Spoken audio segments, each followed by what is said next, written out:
তোমার চাইতেও বড় শক্তিধর এই পৃথিবী থেকে হারায় গেছে, তোমার চাইতেও বড় ক্ষমতাধর এই পৃথিবী থেকে হারায় গেছে। তুমি কেডা? এ দেখতে দেখতে নাই, দেখতে দেখতে যৌবন ফুরায় যাবে, দেখতে দেখতে এই শক্তি সামর্থ্য ফুরিয়ে যাবে, ফুরায় যাবে। আশ-শাবাবু বাইনা দু'ফাইন, এক বড় বুজুর্গ বলছে, যুবক তুমি মনে রেখো, তুমি দুই দুর্বলতার মাঝখানে আছো। তোমার শিশুকাল দুর্বল, তোমার বৃদ্ধকাল দুর্বল, দুই দুর্বলতার মাঝখানে অল্প কিছু সময় তুমি শক্তি নিয়ে আসো। সেই শক্তির সময়টাই হচ্ছে যৌবনকাল। যদি কিছু করতে হয় শক্তির টাইমেই করো। নিজেকে গড়লে শক্তি থাকতেই গড়ো, নিজের আখিরাত সাজাইলে শক্তি থাকতেই সাজাও।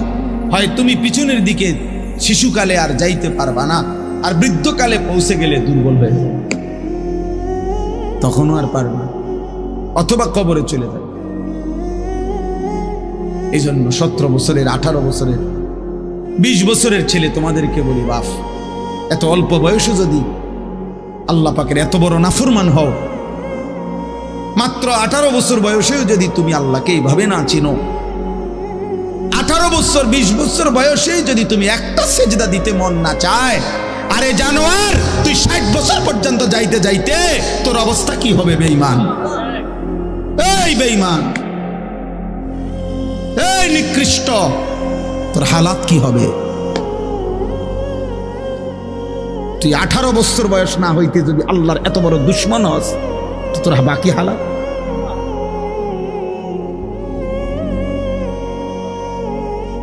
বিশ বছর না আইতেই যদি তুই এত নারী দেখে ফেলো, এত উলঙ্গ ছবি দেখো, জানোয়ার, বাকি জীবন তাহলে কি দেখবা? হাইওয়ান বলো, বাকি হায়াত কি দেখবা? তাহলে যা দেখার তো সব দেখে এলেছে।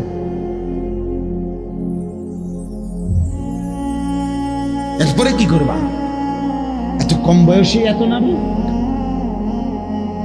এত অল্প বয়সে এত উলঙ্গ ছবি দেখে ফেললাম, এত অল্প বয়সে চরিত্র এভাবে নষ্ট করে ফেললাম যে নারী ছাড়া, ছবি ছাড়া, জেনার দৃশ্য ছাড়া, বন্ধুদের অসৎ আড্ডা ছাড়া। ওই দেখেন, ওই অপদার্থের দিকে দেখেন, ওই দেখেন ওই অপদার্থ কি করে।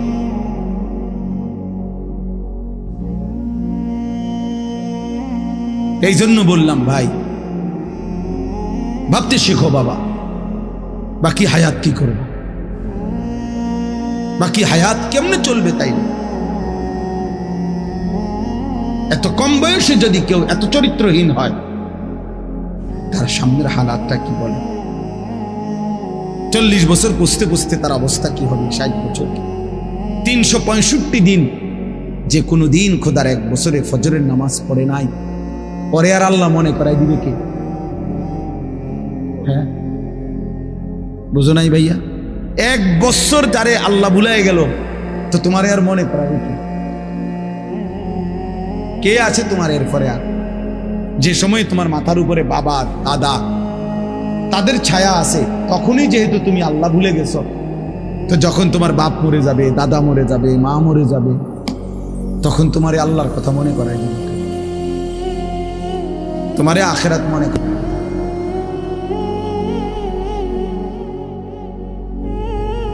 ছোটবেলায় আমার মনে আছে, আমার ছোট্টবেলা থেকে আমার মা সারাটা জীবন মা আম করে নামাজের কথা জিজ্ঞাসা। আমি প্রায় বলি, এখন আমার মার বয়স কমপক্ষে 70 হবে, আমার আম্মার কিচ্ছু মনে নাই, কিছু বলতে পারে না, অসুস্থ। একটা ট্যাবলেট দিলে আধা ঘন্টায়ও মা ট্যাবলেটটা খায় না, বোঝে না কিতা কইলে কই মা এটা খান না, খান। পানি মুখে দিলে জোর করে মা এটা ধরে রাখে, মা এটা বোঝে না যে এটা খাওয়া দরকার, মানে এই কথাটাই বুঝে পারি না বলি। এখন এমন দুর্বল হয়ে গেছে সেই মা আমার। এখনো আমরা কথা বললে আমি করে জিগা, আমারে তো জিগা, তোমার ধরছে কসম আল্লাহ, মা আমার এখনো আমার জিগা, নামা ধরছে, তোমার ধরছে। মা আমারে সবসময় বলে, এখনো বলে, মা ফুত কতখানে ওয়াজে যাও, মানুষের লগে চাই টাকা পয়সা লইয়া ঝামেলা করো না। তো আমার 44 বছর বয়স, 44 বছর বয়সে আমি মায়ের সেই নজর নেগ্রান আলহামদুলিল্লাহ। তোমার 18 বছর বয়সেই তোমার আব্বাও তোমারে বলে না, মাও বলে না, সমাজের কেউ ডাকে না। তোমার পতন, তোমার ধ্বংস, তোমার বরবাদি, তুমি নারী দেখতে দেখতে ধ্বংস হয়ে যাইতেছ, ছবি দেখতে দেখতে বেঈমান কাফেরদের মতো সাজতে সাজতে সাজতে সাজতে চুল পান শার্ট পোশাক লেবাস চলা ফেরা উঠা বসাতে কাফের মুশরিকদের মতো হতে হতো। ধীরে ধীরে একটা সুন্দর ছেলে, একটা সুন্দর জওয়ান মুসলমানের একটা তাগড়া ছেলে চোখের সামনে কি হয়ে দেখতেছে, নষ্ট এই সমাজ তাকায় তাকায় দেখতেছে। বুঝছেন চাষা, ব্যাপারটা চিন্তা করে দেখেন তো চাষা, বিষয়টা কি ভাইয়া? একটা ছেলে বলো বাপ, কেউ তোমারে ডাকে না, কেউ তোমারে ফেরায় না, কেউ তোমার এই অব্যাহত গুনাহ অশ্লীলতা বেহায়াপনা থেকে কেউ টানিয়া ধরতেছে না, ফেরাইতে চাচ্ছে না। মনে হয় যেন চোখের সামনে জাহান্নামের আগুনের দিকে যাচ্ছে, ধাও ধাও আগুনের দিকে, সবাই যেন দেখতেছে ঠিক আছে আগাও। আল্লাহ তাআলা বলেন, আল্লাহ বড়ই ক্ষমতাবান, প্রতিশোধ গ্রহণকারী। যুনতিকাম শব্দের অর্থ হলো প্রতিশোধ গ্রহণ। আল্লাহ বলছেন আমি প্রতিশোধ নেব, এই শব্দ ডাইরেক্ট বলছে, আমি প্রতিশোধ নেব। আমার একটা লোকমা ভাতের হিসাব নেব, আমার এক ঢোক পানির হিসাব আমি নেব, আমার প্রতিটা নিঃশ্বাসের হিসাব। সুম্মা লাতুসআলুন্না ইয়াউমাইদিন আনিন নাঈম, আমার প্রতিটা নিয়ামতের হিসাব। এজন্য প্রিয় বন্ধু আমার, বাপ আমার, দয়া করে আল্লাহর ওয়াস্তে বাবাদেরকে বলি, যুবক ছেলে তোমাদেরকে বলি, আমাকেও বলি, আমরা সবাই মিলে আল্লাহর দিকে ফেরা দরকার। কার দিকে? একটা ছেলে হইলেও মাইনো ভাইয়া নষ্ট করে দিও। এই ভাই, প্রিয় কিশোর, মনে রাখো নিজের ভালো কুত্তাও বোঝে। একটা কুকুররে যদি কেউ লাঠি আলগি দেয়, এই কুত্তাটা ওটা বোঝে যে এটা দিয়ে আমার যদি বাড়ি দেয় আমার ক্ষতি হবে, এই জন্য কুত্তায় দৌড় মারে, ঠিক না? তাহলে নিজের কমপক্ষে নিজের ভালো, নিজের সেফ, এটা কুত্তাও বোঝে, এটা জানোয়ারও বোঝে। তো তুমি বোঝো না ভাইয়া, তুমি এদুরও বোঝো না? তোমার এই রাত দিন নারী দেখা, ছবি দেখা, উলঙ্গ দৃশ্য দেখা তোমার এই জাহান্নামের আগুনে পোড়াবে, এদুরও বুঝলা না? তোমার এই লাগাতার নামাজ না পড়া এই জীবন যে তোমারে শেষ পর্যন্ত জাহান্নামে নিবে, এদুরও বুঝলা না? হায় হায় হায় হায়, নিজের ভালোটাই তো কমপক্ষে বুঝলা না। কেমনে বললে বুঝবা? আমি তো আমার সবটুকু চেষ্টা করি, আমার জিন্দিগির ফিকির এটা মিশন, কিশোর যুবক ছেলে বদলাবে, ওরা দিনদার হবে, ওরা সেজদা দিবে আল্লাহকে। এক যুবক যখন সেজদা দেয় তো আল্লাহ তাআলার আরশ নড়ে ওঠে। আল্লাহ তাআলা আরশ আজিম থেকে বলে, যুবক আমার সেজদা দিলি, যা আমি ওয়াদা দিলাম তোরে এই আরশের নিচে ছায়া দেব। তুই আসবি যুবক হাসরের ময়দানে, আমি তোরে আরশের নিচে ছায়া দেব। শাবুন নাশাআ ফি ইবাদাতিল্লাহ, নবীজি বলেন যে যুবক তার যৌবন কালটা আল্লাহর ইবাদতে বেড়ে উঠছে, আল্লাহ রাসূল সাল্লাল্লাহু আলাইহি ওয়াসাল্লাম বলেন আল্লাহ তাআলা তাকে আরশের নিচে ছায়া, ইউযিল্লুহুমুল্লাহু ফি যিল্লিহি, আল্লাহ নিজের আরশের ছায়ায় ছায়া। সুবহানাল্লাহ। এজন্য যুবকের সেজদা বড় দামি সেজদা, নওজোয়ানের সেজদা বড় দামি সেজদা। এজন্য তোমরা হিম্মত করো, রাগ হইও না বাপ। আমি না বললাম আমি ফেরাইতে চাই, এই জন্য আমি একটু শক্ত, নাহলে আমি তো আর এমন না যে এই কারণে সেতায় কতক্ষণ দমকাই ফেললাম। এ তো ঝগড়ার জন্য না, আমার এই মাকসাদই হলো তুমি কেন সেজদা করবা না, নামাজ কেন পড়বা? কমপক্ষে এটা তো বোঝা উচিত যে আমি আল্লাহর সাথে আমার রাগ কিসের। এটা তো কোনো যুক্তিতে ভাই একেবারে সামান্য বিবেকে যদি থাকে, আল্লাহর সাথে রাগ করব কেন? তিনি আমার সব কিছু দিছেন, ঠিক না? আল্লাহ আমার সমস্ত প্রয়োজন পূরণ করতেছেন, যে আমারে সব দিল এবং আমি ডাকলেও দেয় না ডাকলেও দেয়, এমন মালিক আমি পাবো কোথায়?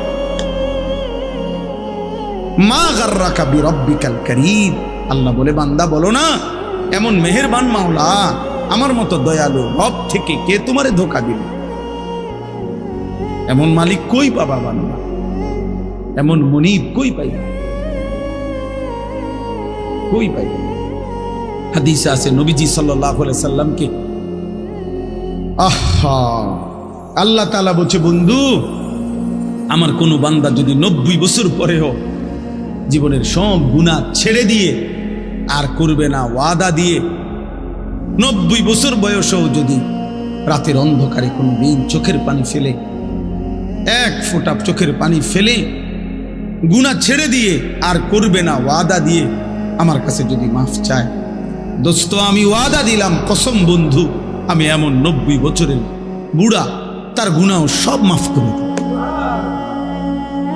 এই দেখতে দেখতে আমার ওই ছেলেরা যারা আমার ওয়াজ রেকর্ডিং করে, এই ছেলেগুলো অনেকগুলো আছে যেগুলো নিয়মিত আমার সাথে থাকে, চলে আর সব জায়গায় জায়গায়, ওরা বলতেছে যে এখন যে আমরা তো আর আপনার সাথে হজে চলে যাব, আমি দেখা হবে না, আমরা একটু সময় দিই। আমার এটা খুব মনে পড়লো যে হায় যদি আর দেখা না, যদি আর কোনো দিন বলার সুযোগ না হয়।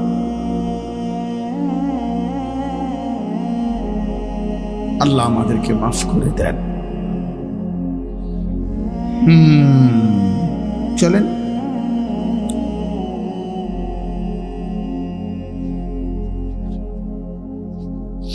এজন্য যুবক ছেলেরা বলো ইনশাআল্লাহ, হিম্মত করো যে নামাজ পড়বানি ভাই ইনশাআল্লাহ।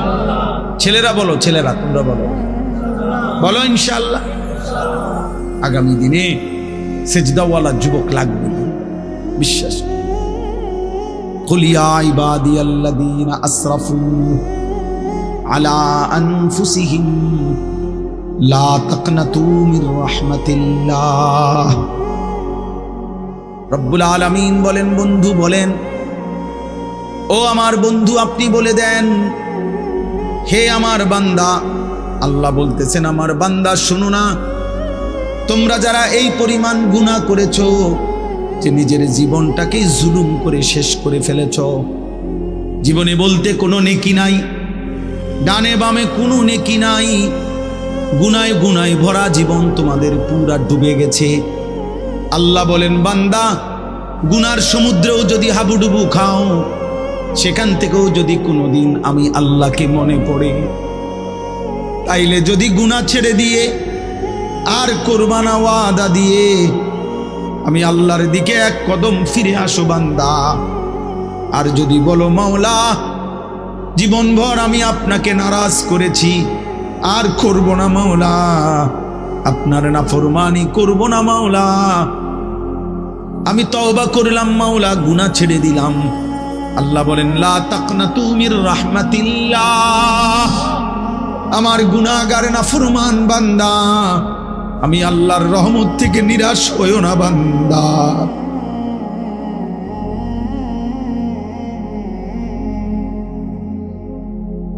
मायूस ना हो अहले ज़मीं अपनी खताओं से,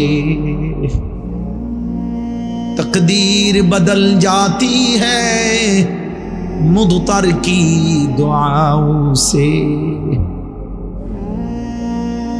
আল্লাহ বলে বুজুর্গানে দিন শেরের মধ্যে বলছে এটা, হে আল্লাহর বান্দা জীবনের সব গুনাহগুলো নিয়েও তুমি নিরাশ হইও না, মায়ুস না হো, মায়ুস মানে নিরাশ, মায়ুস না হো আহলে জমিন, হে জমিনওয়ালা নিরাশ হইও না, আপনি খতাউ সে, নিজের গুনাহের কারণে চোখের পানি ফেলো বান্দা, ডাকো তোমার আল্লাহকে, তকদীর বদল জাতি হ্যায় মুদতার কি দুআও সে।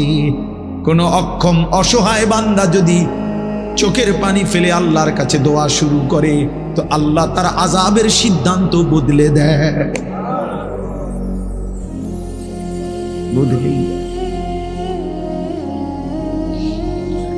আল্লাহ আমাকে মাফ করে দেয়।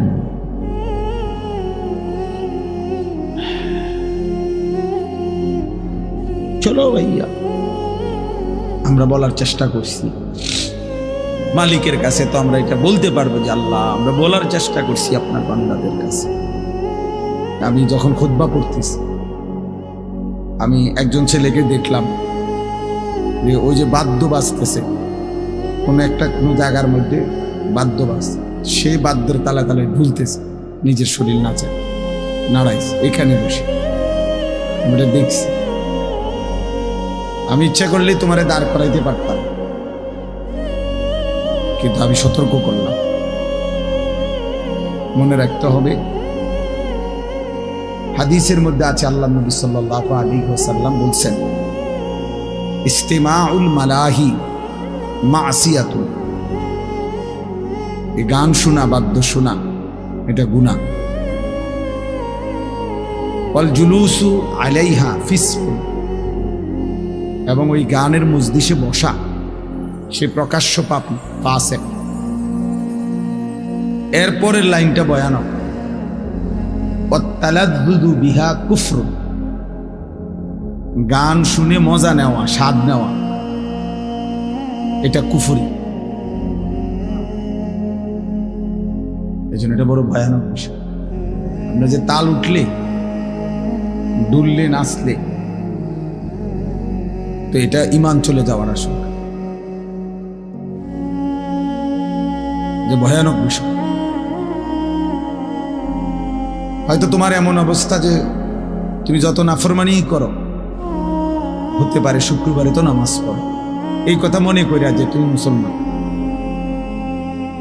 হতে পারে তো তুমি কারো জানাজা পড়ো, এই কথা মনে করে যে তুমি তো মুসলমান।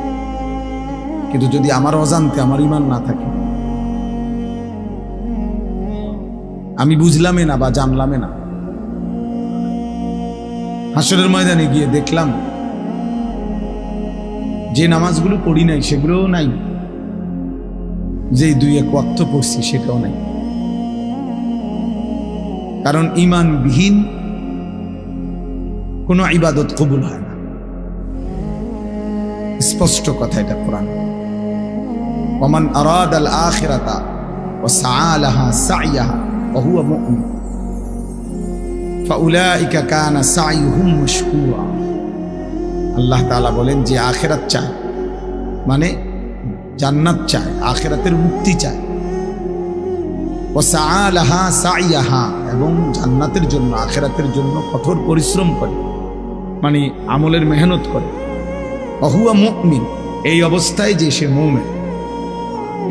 এইটা বলে নিছেন, ঈমান অবস্থায় যদি আখিরাতের আশায় কেউ সর্বোচ্চ মেহনত করে, ফাউলাইকা কানা সাইয়ুহুম মাশকুরা, আল্লাহ তাআলা বলেন তাহলে তার সমস্ত চেষ্টা কৃতজ্ঞতার উপযুক্ত, অর্থাৎ প্রতিদান পাওয়ার উপযুক্ত।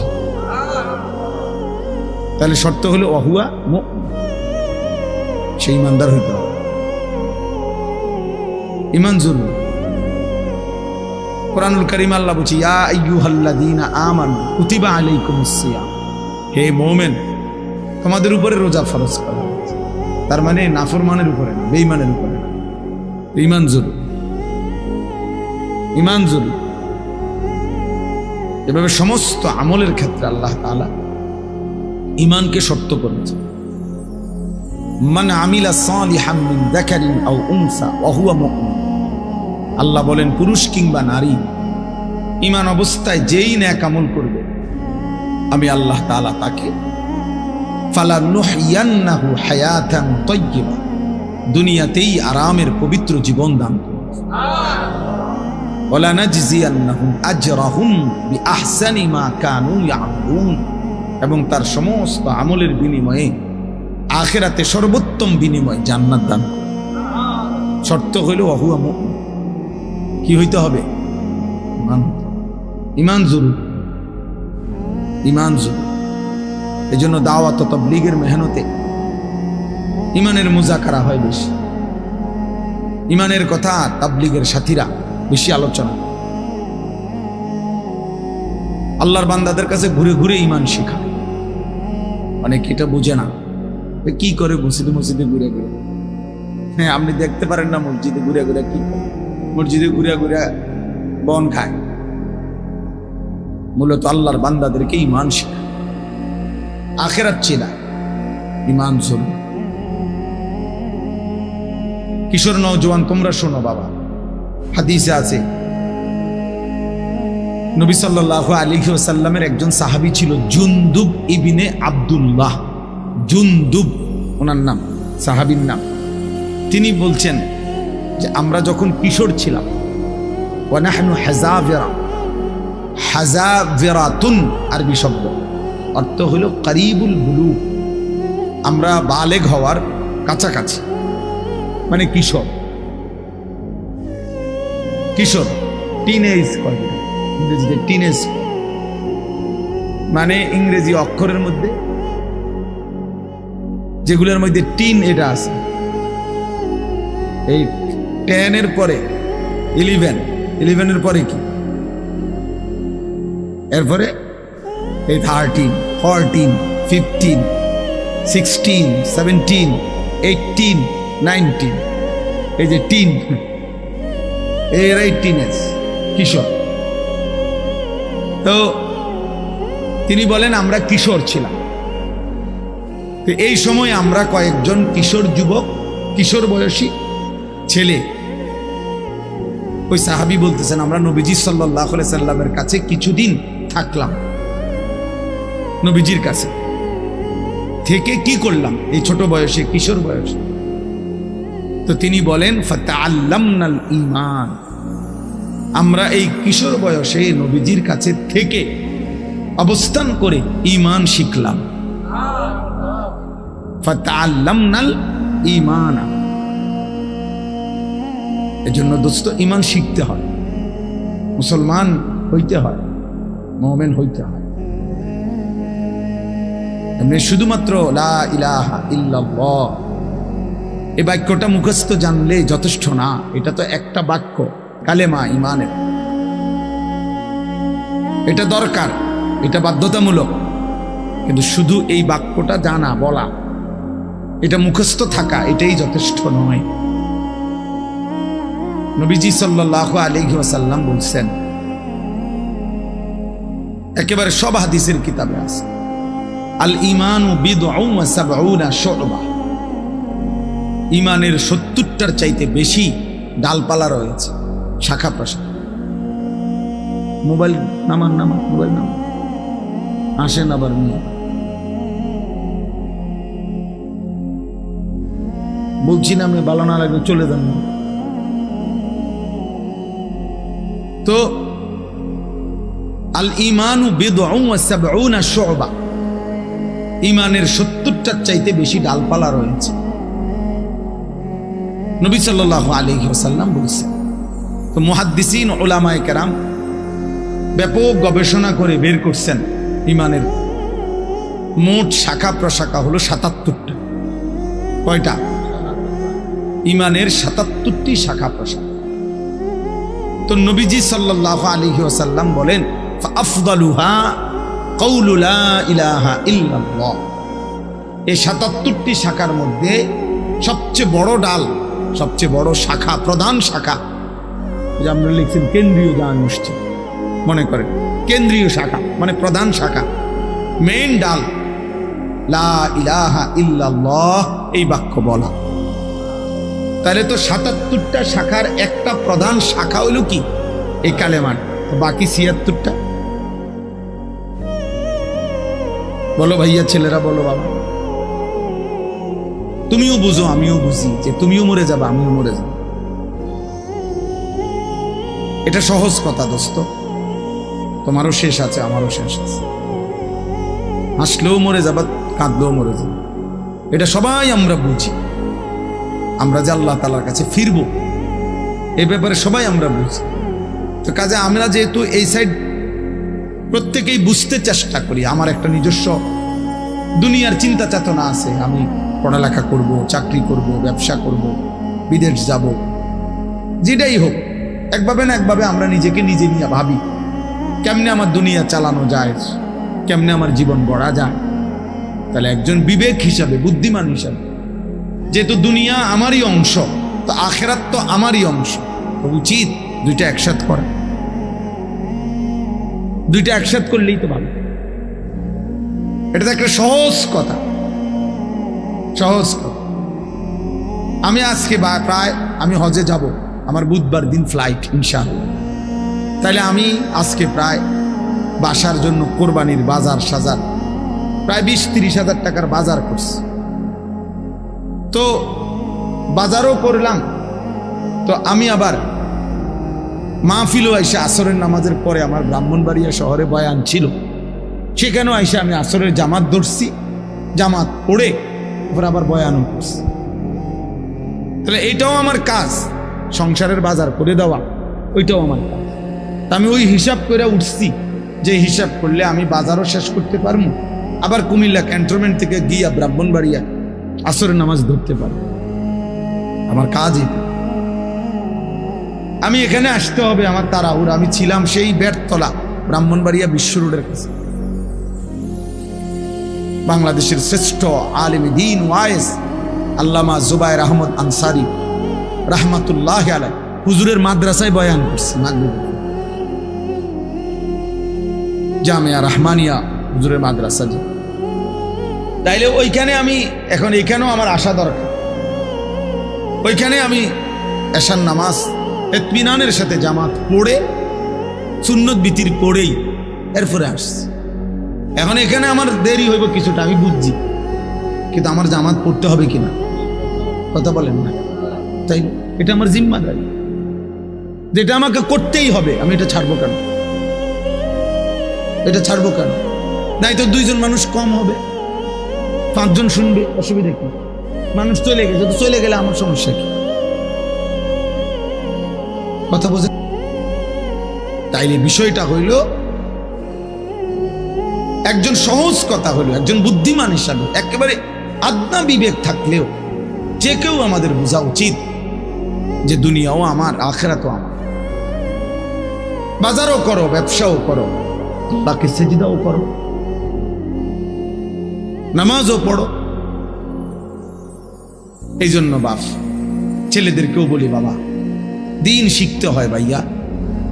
তোমরা অনেক ছেলে আসো যারা মা বাবাও গাফেল, তোমরা নিজেরাও গাফেল। তোমরা ইসলামকে একটা খামখেয়ালি মামুলি বিষয় মনে করো, মন মতো নামাজ পড়ো। অনেক ছেলে আছে তোমরা ফরজ গোসল কেমনে করে জানো না, অথচ তোমাদের বীর্যপাত হয়। কিন্তু তোমরা ফরজ গোসল শরীয়তে নির্ধারিত পদ্ধতি আছে, শুধু পানিতে ডুবাইলেই গোসল ফরজ আদায় হয় না। শরীয়তে নির্ধারিত নিয়ম আছে, ওই নিয়মে যদি কেউ ফরজ গোসল না করে, সে 100 সে নাপাক, অপবিত্র। এবার সে যদি কাবা শরীফের ছাদে দাঁড়াইও নামাজ পড়ে, আল্লাহর কসম তার নামাজ কবুল হবে না, তার জুমার নামাজও হবে না, তার জানাজার নামাজও হবে না, কিছুই হবে। তাহলে দিন শিখতে হবে, ইসলাম শিখার জন্য, দিন শিখার জন্য জরুরি, এটা জরুরি। এটা বলে কিছু লোক মাদ্রাসায় পড়ে, ওনাকে ভাল লাগছে, ওনারা মাদ্রাসায় পড়ে, ওনারকে ভাল লাগছে, ওনারা স্কুলে পড়ে, ওনারকে ভাল লাগছে, ওনারা কিন্টার গার্ডেনে পড়ে, যে জেনে ভাল লাগে পড়বো না। এটা মস্কারি না, কোরআন কোনো মস্কারি না। যে যার যেটা ভাল লাগে, যার মন চায় কোরআন শরীফ পড়ুক, যার মন চায় বাংলা পড়ুক, যার মন চায় ইংরেজি পড়ুক, না না, এটা এরকম একটা বিষয় না। এটা আমার ইবাদত। কোরআন শরীফ পড়া এটা শুধু একটা পড়া না দোস্ত, এটা একটা ইবাদত। কোরআনুল করিম তেলাওয়াত করা একটা কি, বাংলা রিডিং পড়া ইবাদত, অঙ্ক করা ইবাদত। এটার সাথে এটার মিল আছে কি? এই জন্য নীরবে আলহামদুলিল্লাহ অনেক সুন্দরভাবে বসছেন সবাই, বাবারাও বসছেন, ছেলেরা তোমরাও বসছো। বা বুঝতে শিখো, দিন শেখা দরকার। আখেরাত আমি বুঝি নাই বললেই আখেরাত নাই এমন না ভাই। আমি খেয়াল করি নাই বললেই আখেরাত হবে না, বিষয়টা এমন না। তুমি হয়তো ভাবতেই পারো যাই বুঝি নাই হুজুর, আমরা স্কুলে পড়ছি, এত কিছু কি আর আমরা জানি? বুঝতে এই সমস্ত এই সামান্য কথায় আখেরাত টিকবে না। অনেক চাচারা আছেন, আপনারাও বলেন হুজুর আমরা গ্রামের মানুষ, মূর্খ সুরক্ষ মানুষ, আমরা এত কিছু টোয়াইলি কি আর হইব না, আমরা কি আর পারব না? এই সমস্ত কথা বললে খোদার কসম বাবা আখেরাত টিকবে না। হাসরের ময়দান ফাইজলামির জায়গা, আপনার মস্কারি না, এটা সাদওয়ান না। আপনি গপ মারবেন বইয়া বইয়া, ফালতু কথা বলবেন, মস্কারি করবেন, জি না। 60 বছরেও যে মুসলমান হয়েও নিজের নামাজ সুন্দর করে নাই, 10টা সূরা শুদ্ধ করতে পারে নাই, ওই জিন্দেগি বদনসিব, দুর্ভাগা জীবন। ওই চাচাও বদনসিব, ওই দাদাও বদনসিব, বেটা দুর্ভাগা মানুষ। এটা জীবনটারে বাদ কতগুলো ফানসুবারি বন বিড়ি সা বিস্কুটের মধ্যে শেষ করে দিয়েছে, তামাশা করছে, জিন্দিগিকে তামাশা করছে। মনে করছে মোল্লা মুন্সিরা এরকম কত কথায় কয়, মারতো না চাই না, মারতেন না, আমনো মারতেন না, অসুবিধা না। হ্যাঁ আপনি বাতে তো খান, আমরা বাতে খাই, আমরা তার শুধু বন খাই না, ভাত খাই, এই দুনিয়া পার হইতেছি। আখিরাতে দেখবেন এই মস্কারির পরিণতি। তাকাদু তামাইয়াজু মিনাল গাইজ কুল্লামা উলকিয়া ফিহা ফাওজুন সাআলাহুম খাজানাতুহা আলাম ইয়াতিকুম নাযীর। রব্বুল আলামিন বলে জাহান্নামীকে যখন জাহান্নামে ফেলা হবে, জাহান্নামের ভীষণ আগুনে টকবক করবে, প্রচন্ড জাহান্নামের গর্জন আওয়াজ শোনা যাবে, আর জাহান্নামের ভীষণ চিৎকারে জাহান্নামের ফেরেশতারা তখন তাকে ডাক দিয়ে বলবে আলাম ইয়াতিকুম নাযীর। জাহান্নামের ফেরেশতা বলবে নাফরমান চিল্লাও কেন, তোমারে কি কেউ কোনো আল্লাহর ভয় দেখায় নাই? আলাম ইয়াতিকুম নাযীর, কোন ভয় প্রদর্শনকারী বান্দা কি তোমার কাছে আসে নাই? ক্বালু বালা,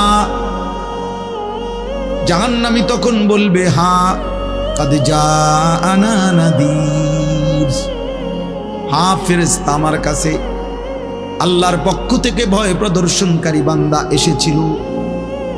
কত ইমাম সাহেব, কত আলেম ওয়াইজ, কত বক্তা, কত আউলিয়া, কত বুজুর্গ, কত নেককার মানুষ আমারে বারবার বলেছিল ফাকাদ্দাবনা, আমি মিথ্যা মনে করেছিলাম। ওয়াকুলনা মা নাযালাল্লাহু মিন শাই, আমি বলছিলাম এগুলো আল্লাহ নাজিল করে নাই। ইন আনতুম ইল্লা ফি দালালিন কাবীর, আমি আরো বলেছিলাম তোমরা মোল্লা মৌলবীরাই বড় বেশি ভুলের মধ্যে আছো। সরাসরি কোরআন শরীফের তরজমা। ওয়াকালু লাউ কুন্না নাসমাউ আও নাকিলু মা কুন্না ফি আসহাবিস সাঈর।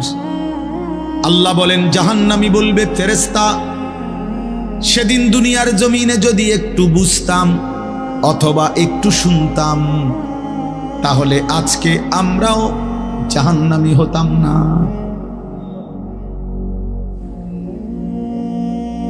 ফাতারাফু বিদামবিহিম, আল্লাহ বলে জাহান্নামী তার সবগুলো পাপের স্বীকৃতি দেবে।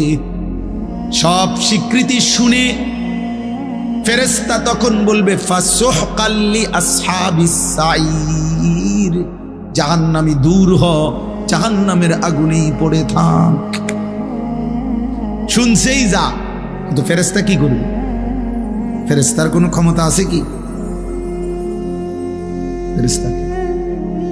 মা সালাকাকুম ফি সাকার। প্রিয় যুবক শুনো বন্ধু, কোরআনুল কারীমে আছে আল্লাহ বলেন জাহান্নামের ফেরেশতা জিজ্ঞেস করবে নাফরমান, কি তোকে জাহান্নামে ফেললো? ক্বালু লাম নাকু মিনাল মুসাল্লিন। খোদার কসম জাহান্নামী বলবে বন্ধু ফেরেশতা ভাই আমি নামাজি ছিলাম না। লাম নাকু মিনাল মুসাল্লিন, আমি মুসল্লি ছিলাম না, নামাজি ছিলাম না। হ্যাঁ, কোরআনুল কারীমের মধ্যে আল্লাহ বলেন কাল্লা ইদা বালাগাতিত তারাকি। আল্লাহ তাআলা বলেন নাফরমানের জান কবজ করতে যখন আজরাইল ফেরেশতা টান দিবে রূহটা ধরে, তখন এই রূহটা ছিঁড়ে কণ্ঠনালীর মধ্যে আইসা আটকায়া যাবে, বের হবে না। ওয়াকিলা মান রাক। লোকেরা তখন বলা বলি করবে কে আছো তারে ফু দিবা, কে আছো তারে ঝাড়ফুঁক করবা, কে আছো তারে একটা তাবিজ দিবা, একটা কিছু দিবা, সে তো ছটফট করতেছে। ওয়াকিলা মান রাক ওয়ালতাফাতিস সাকু বিসাক। আল্লাহ বলেন দুইটা পায়ের দুইটা অংশ পায়ের এইভাবে ভয়ে আর আতঙ্কে একটা আরেকটার সাথে মিলে যাবে। অযন্না আন্নাহুল ফিরাক। আল্লাহ বলেন নাফরমান বুঝে ফেলবে আজকে আর কোনো জায়গা ফুঁ দিয়া কোনো লাভ নাই, আমাকে এই দুনিয়া থেকে বিচ্ছিন্ন হতেই হবে।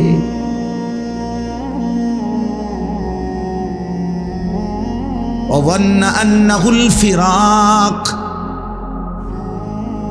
রব্বুল আলামিন বলেন এভাবে ছিন্ন করে রুহুটাকে ছিঁড়া কেন, জাহান্নামীকে কেন জান কবজ করা হলো?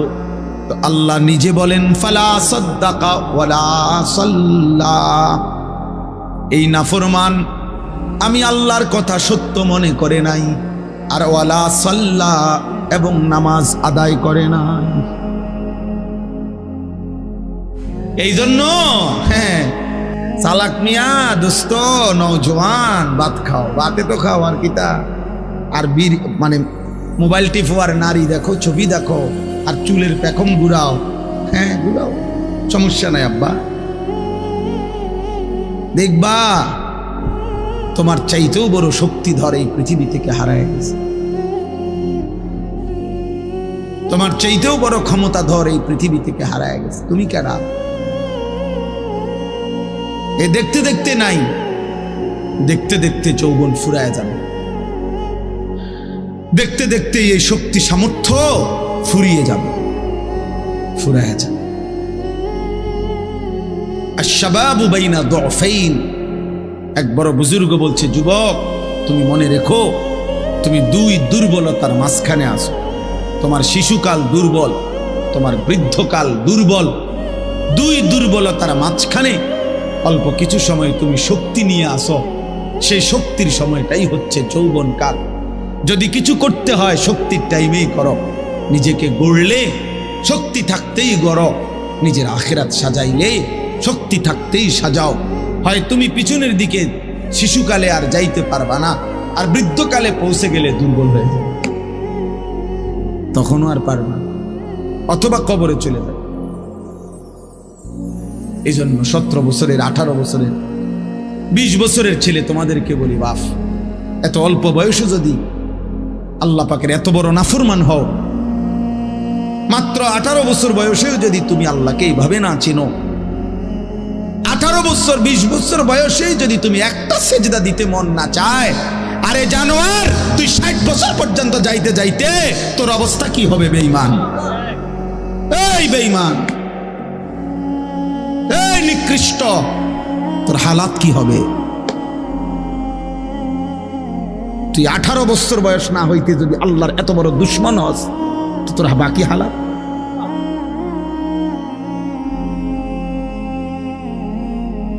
বিশ বছর না আইতেই যদি তুই এত নারী দেখে ফেলো, এত উলঙ্গ ছবি দেখো, জানোয়ার, বাকি জীবন তাহলে কি দেখবা? হাইওয়ান বলো, বাকি হায়াত কি দেখবা তাহলে? যা দেখার তো সব দেখে এলেছে।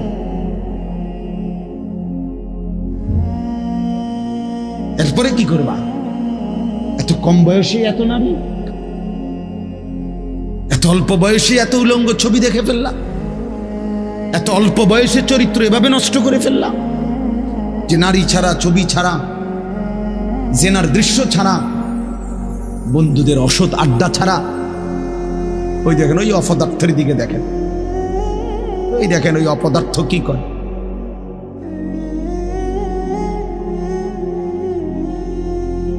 এই জন্য বললাম ভাই, ভাবতে শেখো বাবা, বাকি হায়াত কি করবে, বাকি হায়াত কেমনে চলবে। তাই এত কম বয়সে যদি কেউ এত চরিত্রহীন হয়, তার সামনের হালাতটা কি বলে? 40 বছর পুষতে পুষতে তার অবস্থা কি হবে? 60 বছর, 365 দিন, যে কোনো দিন খোদার 1 বছরে ফজরের নামাজ পড়ে নাই, পরে আর আল্লাহ মনে করাই দিবি কে? হ্যাঁ, বুঝো নাই ভাইয়া? 1 বছর যারে আল্লাহ ভুলাই গেল, তো তোমারে আর মনে করাবে কে আছে তোমার এরপরে? আর যে সময় তোমার মাথার উপরে বাবা দাদা তাদের ছায়া আছে, তখনই যেহেতু তুমি আল্লাহ ভুলে গেছো, তো যখন তোমার বাপ মরে যাবে, দাদা মরে যাবে, মা মরে যাবে, তখন তোমারে আল্লাহর কথা মনে করাই দিবে, তোমারে আখিরাত মনে করে।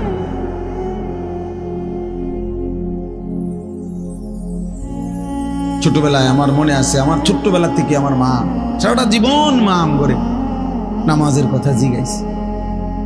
আমি প্রায় বলি, এখন আমার মার বয়স কমপক্ষে 70 হবে। আমার আম্মার কিচ্ছু মনে নাই, কিছু বলতে পারে না, অসুস্থ। একটা ট্যাবলেট দিলে আধা ঘন্টায়ও মা ট্যাবলেটটা খায় না, বোঝে না কিতা কইলে কই মা এটা খান না, খান। পানি মুখে দিলে জোর করে মা এটা ধরে রাখে, মা এটা বোঝে না যে এটা খাওয়া দরকার, মানে এই কথাটাই বুঝাই পারি না বলি।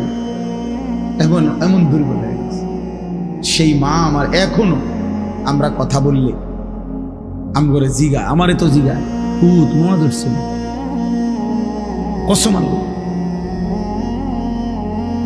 মা আমার এখনো আমার জিগা পুত নামা ধরছিল, মা ধরছিল।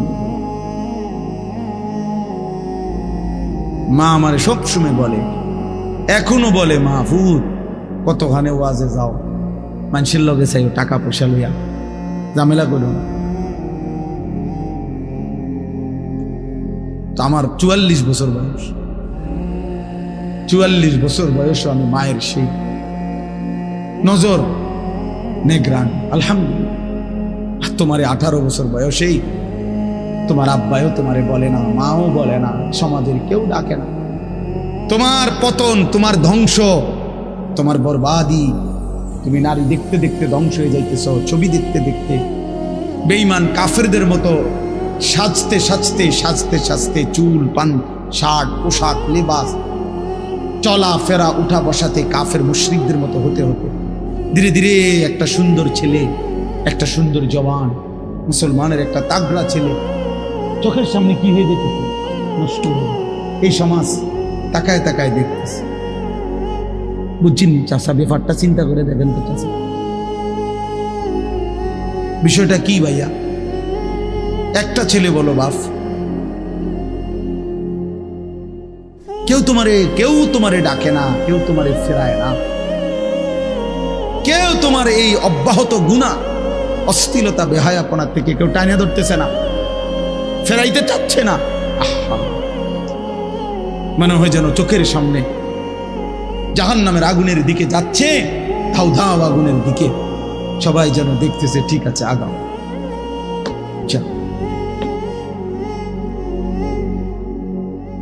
ومن يشاقق الرسول من بعد ما تبين له الهدى ويتبع غير سبيل المؤمنين, আল্লাহ বলেন আমার রাসূলের মাধ্যমে আমি সব কিছু স্পষ্ট করে বলে দেওয়ার পরেও যারা আমার রাসূলের বিরুদ্ধাচরণ করবে, ওয়ায়াত্তাবি' গায়রা সাবিলিল মুমিনিন, আমার প্রকৃত ঈমানদার যেই পথে চলে এই পথের উল্টো পথে যে চলবে, আল্লাহ বলেন আমার রাসূলের বিরুদ্ধাচরণ যে করবে, আমার ঈমানদার মুমিনের পথের উল্টো পথে যে চলবে, নুওয়াল্লিহি মা তাওয়াল্লা, আমি আল্লাহ তাকে সেই উল্টো পথেই চালাবো, ওয়া নুসলিহি জাহান্নাম, একদিন তারে ধাক্কা মেরে জাহান্নামে ফেলে দেব। খোদার কসম বন্ধু, আল্লাহ বলেন চলতে চলতে নাফরমান, গুনার, অসভ্যতার, অস্থিরতা, সুদ আর হারাম, কিস্তি আর হারাম রোজগার করতে করতে চাচা 60 বছর পরে একদিন ফেরেশতা তোমারে লাথি দিয়া কবরে পাঠায় দিব। বলবে যা সুদখোর যা কবরে, যা কিস্তিখোর হারামখোর যা কবরে যা। জীবনভর ওজনে কম দিলি, জীবনভর হারাম রোজগার করলি না ফরমান, যা এখন যা কবরে। এত লম্বা হায়াত, এত লম্বা রাত, লম্বা দিন, কখনোই আল্লাহকে মনে পড়লো না, হালাল হারাম মনে পড়লো না। আল্লাহ বলেন একদিন আমি তোকে পৌঁছায় দেব কবরে। আল্লাহাকুমুত তাকাসুর হাত্তা যুরতুমুল মাকাবির, আল্লাহ বলে বান্দা দুনিয়ার নেশায় পড়ে ডুবে গেলা, আল্লাহ বলেন আখিরাতকে বান্দা ভুলে গেলা।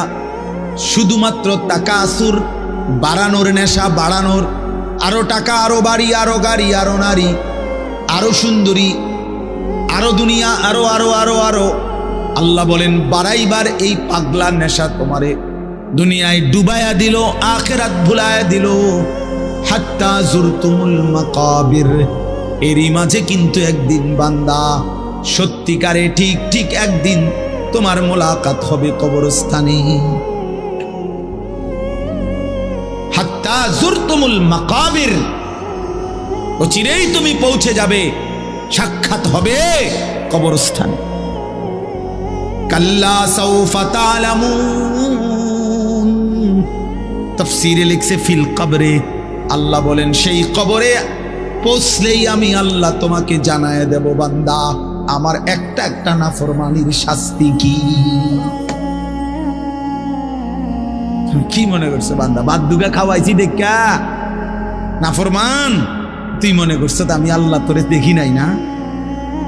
বেটা আমি তো ভাত তরকারি, বেটা খাদ্য খাবার তো আমি কুত্তারও খাওয়াই, বেটা তোরে খাওয়াবো না কেন? তোরে আমি ভাত খাওয়াইছি দেখা, তোরে আমি ঘুম পাড়াইছি, তোরে আমি পেশাব পায়খানা করতে দিছি, তোরে আমি কিছু বলি নাই, দুনিয়ায় ছেড়ে দিছিলাম বান্দা, আমি তো সব বলেই দিছি। ইন্না হাদাইনাহুস সাবিলা, আল্লাহ বলেন চলার রাস্তা তো আমি দেখায় দিছি। রসুল পাঠাইছি, ওলামা পাঠাইছি, আউলিয়া পাঠাইছি, ইমাম পাঠাইলাম, খতিব পাঠাইলাম, ওয়াইজ পাঠাইলাম, বক্তা পাঠাইলাম, কোরআন পাঠাইলাম, সুন্নাহ পাঠাইলাম, আমার রসুলকে দিয়ে 23টা বছর লাগাইয়া এতভাবে বলে দিলাম। এর পরেও বান্দা তুমি কোনোভাবে পাত্তা দিলা না। ঠিক আছে বান্দা, কবরে আইসো, তখন মনে করবা, বুঝবা আমি আল্লাহ কেমন জিনিস।